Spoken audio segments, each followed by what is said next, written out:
तो हम सबसे पहले तो आपसे सवाल करेंगे हानिया कि आप हक महर को थोड़ा समझाएं कि हक महर क्या होता है और क्या है, इस हवाले से थोड़ी सी इम्पोर्टेंस बताएं। अच्छा, तो जैसे हमने पहले कहा है, मैरिज कॉन्ट्रैक्ट या निकाहनामा is nothing more than a contract. ठीक है, तो जैसे ही हमारे पास कॉन्ट्रैक्ट में हमारे पास ऑफर, एक्सेप्टेंस एंड उसकी कंसिडरेशन होती है, तो यहाँ पे जो हक महर है that is the part of the consideration. अगर आम अल्फाजों में मैं बताऊं तो जैसे एक लड़की या दुल्हन है, वो अपना घर, अपना कंफर्ट, अपनी फैमिली सब कुछ छोड़ के आ रही है। So obviously when she is coming, leaving behind everything, हक महर एक टोकन ऑफ अप्रिसिएशन की सूरत में उसे दिया जाता है, जिस पे किसी और का हक नहीं, दुल्हन का खुद का हक होता है। सो इन टर्म्स के, जी सास को पैसे दे दिए या इनको सलामी दे दी। पीपल ऑल्सो हमेशा कंफ्यूज कर रहे होते हैं कि जी सलामी के पैसे मैंने वैसी दुल्हन को दे दिए, सो वो ही हक महर हो गया। Until and unless you have not stipulated that in your contract कि जी वो ही हक महर होगा, आप सलामी या किसी और सोर्स ऑफ इनकम या किसी और रेम्यूनरेशन को ये नहीं कह सकते कि वो हक महर था। हक महर is the token of appreciation by the husband to his wife. हमारे यहाँ कन्फ्यूजन पाई जाती है इस हवाले से कि लोग इस बारे में जानना चाहते हैं कि हक महर की लीगली कोई अमाउंट फिक्स्ड है, या वो एक मिनिमम हो के इतना देना है, इससे कम नहीं दे सकते, या इससे ज़्यादा देना है। तो लीगली कोई ऐसी है पाबंदी लोगों के ऊपर? There is no bar on the amount. ठीक है, हक महर जो मर्जी से हस्बैंड दिए। अब जाहिर सी बात है, it depends on some of the facts and consideration लिए जाते हैं। दैट डिपेंड्स ऑन कि हस्बैंड की इनकम क्या है, दुल्हन का लाइफस्टाइल क्या है, या फॉर एग्जांपल वेदर दुल्हन की पहली शादी है, कुंवारी है दुल्हन, या वो दूसरी बार शादी कर रही है। तो ये कुछ चीज़ें हैं जो इन कंसिडरेशन लेके फिर दोनों पार्टीज़ को म्यूचुअली डिसाइड करना होता है कि ये स्पेसिफिक अमाउंट है जो हक महर में अदा की जाएगी। अच्छा, before moving forward it is also important to highlight, हक महर कंपल्सरी है। ऑब्वियसली अगर ना दिया जाए तो इट डज़ नॉट मीन कि वो आपके निकाह नामा को इन वन वे वैलिडेट नहीं कर रहा, लेकिन ऑब्वियसली ये आपको फिल आउट करना ही होता है।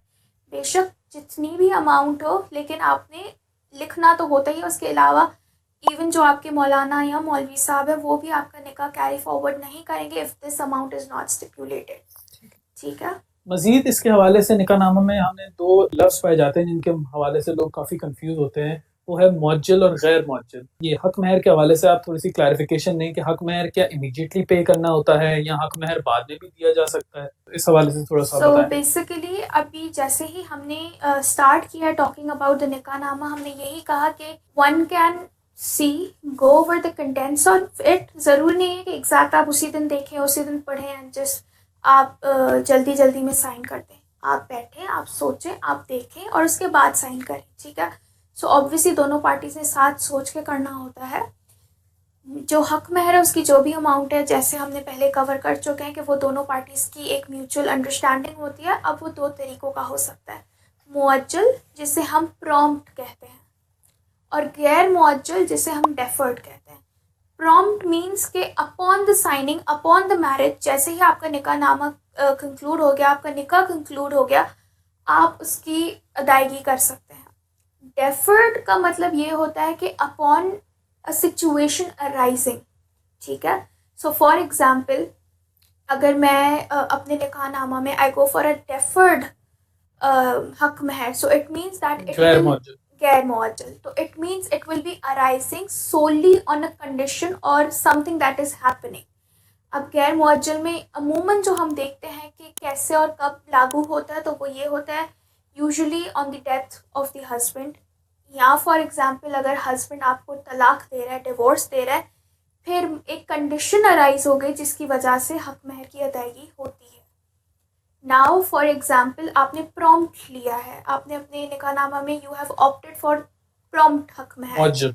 मौजल हक महर। तो उसमें ये होगा कि एज सुन एज आपकी शादी हो जाती है वो आपको मिल जाएगा। ज़रूरी नहीं है कि उसी टाइम पे आप निकाह हॉल में बैठे हैं और उसी टाइम को आपको दिया जा रहा है, but as soon as you are married वो आप पे उसका हक बनना शुरू हो जाता है, वो आपके लिए पेमेंट आपके ऊपर आना स्टार्ट हो जाती है। So that is the main difference.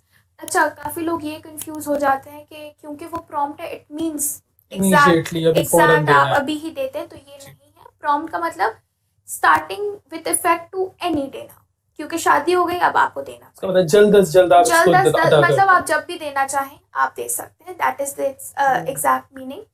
जब लड़की या औरत खुला लेती है, she has to get rid of her हक महर। यानी जब वो अपनी मर्जी से खुला लेंगी तो उस वक्त वो हक महर अगर क्लेम नहीं कर लड़की को सकती। तलाक नहीं मिली, हस्बैंड ने रिश्ता नहीं खत्म किया, औरत खुद से करना चाहती है, तो अगर डेफर्ड है, ऑब्वियसली डेफर्ड हक महर उसे नहीं मिलता फिर। सही, ठीक है। वाई? क्योंकि यही कहा जाता है कि क्योंकि the situation is not arising जिसकी बेसिस पे हक महर बनता था, इसलिए यू हैव टू लेट गो।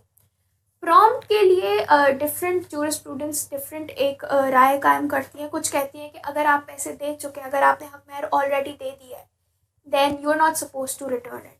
लेकिन समटाइम्स कुछ ऐसे भी केसेस है जहाँ पे हमने देखा है कि द पार्टीज आर ऑल्सो, अगर आगे से दूल्हा क्लेम करे कि हक महर की वापस करना है क्योंकि the girl is stepping out of the marriage, तो फिर देयर आर इंस्टेंसेस के वहाँ पे ये भी। मजीद मैं आपसे पूछना चाहूँगा, कॉलम नंबर 15 भी हक महर से ही रिलेटेड है और इसके अंदर लिखा हुआ है कि आया महर का कुछ हिस्सा शादी के मौके पर अदा किया गया, यानी हम इसको पोर्शंस में भी डिवाइड कर दे सकते हैं। अगर ये दोनों पार्टीज एग्री कर लें तो क्या पोर्शन में कि हाफ आप दे दें, हाफ आपको 2 साल बाद दे देंगे, या इस तरह करके भी एग्रीमेंट की जा सकती है?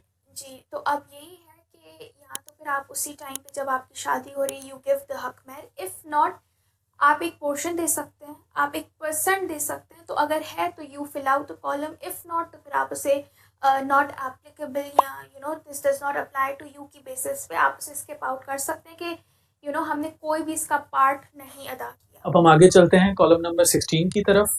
कॉलम नंबर 16 भी जो है वो हक महर से रिलेटेड है। तो जैसे क्लॉज नंबर 16 या कॉलम नंबर 16 है, वो भी हक महर को इन टर्म्स ऑफ कि अगर किसी एसेट को, जैसे देखें हक महर हर बार ज़रूरी नहीं है कि आप कोई मॉनेटरी कॉम्पनसेशन ही दें।